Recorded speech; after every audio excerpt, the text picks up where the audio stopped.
Hello and welcome to today's video of the Racing Debrief. And we got an interesting week here, so let's dive right into it. We'll start with F1. We got to see the Mercedes updates on the track that wasn't Monaco, because Monaco not really the best place. So to see how an upgrade works, Monaco is very, very much its own, its own thing. So seeing the Mercedes at Spain this week was interesting. It's a little bit of how much did it have the cloud cover affect it. How much did George Russell going off the track and gaining advantage and not getting a penalty for it affect it? But seeing the Mercedes, move up to those podium spots, overtake Aston Martin in the standings, it's interesting to sort of see how they're making that progress with those updates. We'll see if that's sustained or if it's just in Spain. But nonetheless, team's making progress now. Next, we had to discuss, Max winning, 40th win.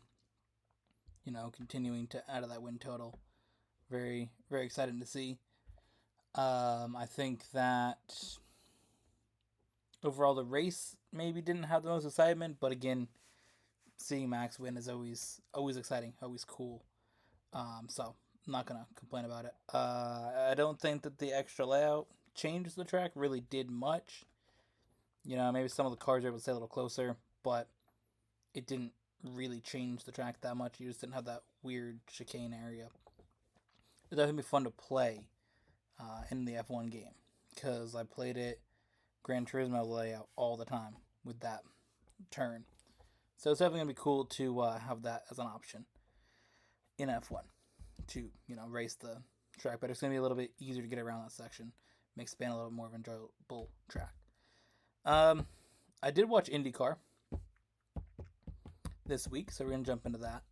It wasn't planned, but with the NASCAR lightning delay, that was an hour and a half. I watched the IndyCar race. I watched most of it. I think from lap probably 25 on, so about 75% of it. Definitely towards the end of the race, it got a little bit interesting. The Detroit track is very weird, being the first race there that they ran an IndyCar race at. Definitely a strange track. The scenery is top notch. I mean, beautiful city in the background. The track just seems so weird put together. It was kind of just not the most presentable product. As like a viewer, it was sort of just like somebody put some barriers around. It definitely looked strange to me. It didn't look appealing, put it that way. Overall, I mean, the race is interesting, especially towards the end. Again, a lot of contact cars going in the wall. For me, watching IndyCar feels kind of like watching F1 cars, but with more of a NASCAR attitude to it. You can make a little bit more contact with the cars. They seem to be a little more resistant to that. It's got a bit of a mixed vibe between F1 and NASCAR. But that's my reaction to IndyCar overall. It wasn't a great scenery, but the race was definitely interesting, and that's what matters, is the race being interesting. I definitely think it was a fun one to watch. So I liked it. So now we go to NASCAR. Of course, the big news from the week is that Chase Elliott got his suspension. We discussed it in the last episode. I was thinking he should have. Of course, we made a short talking about it. He deserved that 100%. Taking out Denny Hamlin intentionally, you can't do that. I think it was deserved. And shout out to NASCAR for actually suspending their golden driver. Well worth it. Hopefully that sends a message to other drivers that, hey, if Chase Elliott's going to get in trouble for it, you're definitely going to. So hopefully we won't see those types of action on the track. But definitely wasn't surprised from Chase Elliott. I wouldn't be surprised if he drives into somebody else again. So there's that. But let's discuss the truck race. It was a race. I'm going to be honest. I don't really have much to ever take away from the truck races. They're kind of just on. Haley Deegan got taken out.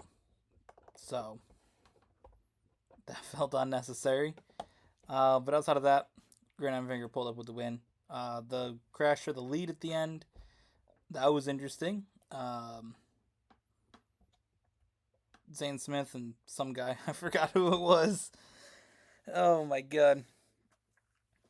Um, yeah, but no, that was a very interesting crash going for the win. But you expect that in the trucks, especially. We go to the Xfinity Series. Now, I didn't get to watch the whole race. I kind of just watched a recap of it, just because the way yesterday worked out. Um, yeah, I didn't even get to watch F1 qualifying. I didn't get to really watch much yesterday because I went to work. I was kind of tired, so I didn't wake up in time to watch qualifying. I went to work, didn't want to watch any of the stuff because I might see results of it. Then I ended up seeing the results, trying to avoid results. And once I see who wins the race, I'm not going to be engaged in it. I seen Cole Custer winning Portland, just as accidentally scrolled over to the news, and it said Cole Custer wins Portland, and I was like, well, guess we know who, know who wins. So I watched the highlights on YouTube. Sheldon Creed and John Hunter Nemechek taking each other out at different points in the race. That was interesting. Portland's a very, very cool track. I really like the layout of it. I wouldn't mind seeing a cup race there. I think that'd be interesting, and I wouldn't be surprised if that does happen. I think that track last year produced a lot of good racing, so I would expect it to probably be, something we see potentially with Cup next year. The Cup race, Worldwide Technology, that was a race, dude. So, started at 3:30, and I was like, all right, kind of got some things going on throughout the day. We'll get it in here. We'll watch this. That's how I ended up watching the IndyCar race because again, lightning. 6 laps in, lightning. Okay, obviously you can't race safety. Protect the fans there, protect everybody that's there. Obviously important. Then you got to delay for lightning. I don't think it's a problem. Some people complain about it. I'm all for it. It's got to be done. So, you have your delay for lightning, and then you just get in. It's just a chaotic race. We had guys hit on pit road, so hopefully that guy's okay that got hit from Eric Jones' crew. We had safer barrier get kind of damaged from all the brakes that exploded. All the cars hitting that. No, Gregson hit really, really hard. But you also had Carson Hocevar, who was filling in for Corey LaJoy, who was filling in for Chase Elliott. His brakes, you had Tyler Reddick, Bubba Wallace, Noah Gragson. All of them, brakes explode going in the corner, or the brake rotors exploded. They just weren't working on that track.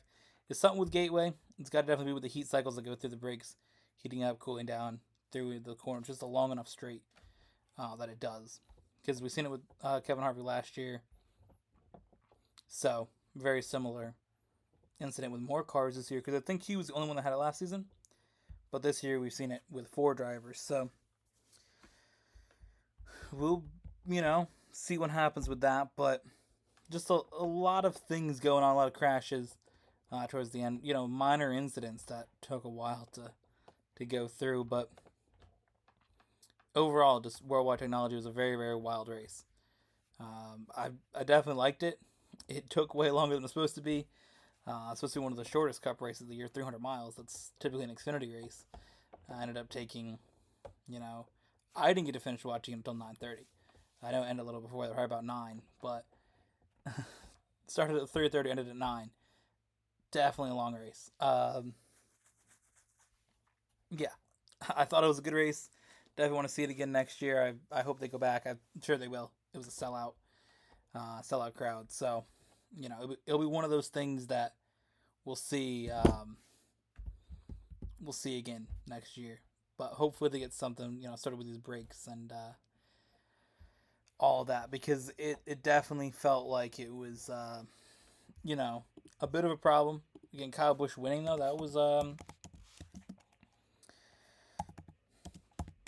that was interesting. He dominated the race. It's not really a surprise that he pulled up like that. I think that overall it's what you would expect. when Kyle Busch starts on the pole of a race. So that's that. Racing debrief kind of short this week. I don't really know. It's been a very interesting and strange weekend. So I'm ready to just eat. I'm ready to eat. Ready to upload this video. Ready to edit some content. But yeah, that's that. So thank you for watching. Hope you guys enjoyed, and we'll see you guys in the next one. Real quick to add on here, though, I forgot to mention how I felt about Corey LaJoie racing in the 9 car. Definitely felt a little bit disappointing. There's a lot of, hype around him potentially getting that spot. Again, the 9 car and the whole Hendrick team didn't necessarily pop off till later in the race, and they had a lot of technical issues. Oh, those are the part. The race had a technical issue. So when there's technical issues there at the track, people, the teams couldn't communicate with their bases, get all their strategies, which again, I like seeing it where the crew chiefs have to actually put in the whole effort. It's not just the computer generated thing, but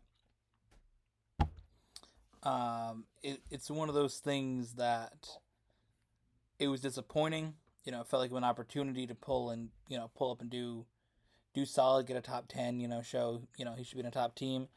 And I'm not saying he shouldn't be, but it definitely seems to put a damper on that, prospect of him going to, say a better spot. I don't think it helped, basically. Again, you get those shots, and, the team owners can look at it however they want, but, if you're a team owner and you see Corey LaJoie, who's been in the Cup Series for a while, getting to a top team and running 20th, 30th all day, that's what he does normally. That's what a normal Spire car does. So seeing a Hendrick car do that doesn't really put the most confidence, I guess I'd say, probably for a team owner, but we'll see. But I don't think this helped. Put it that way. But yeah, that's that. So now we're officially done, and I will see you guys in the next one.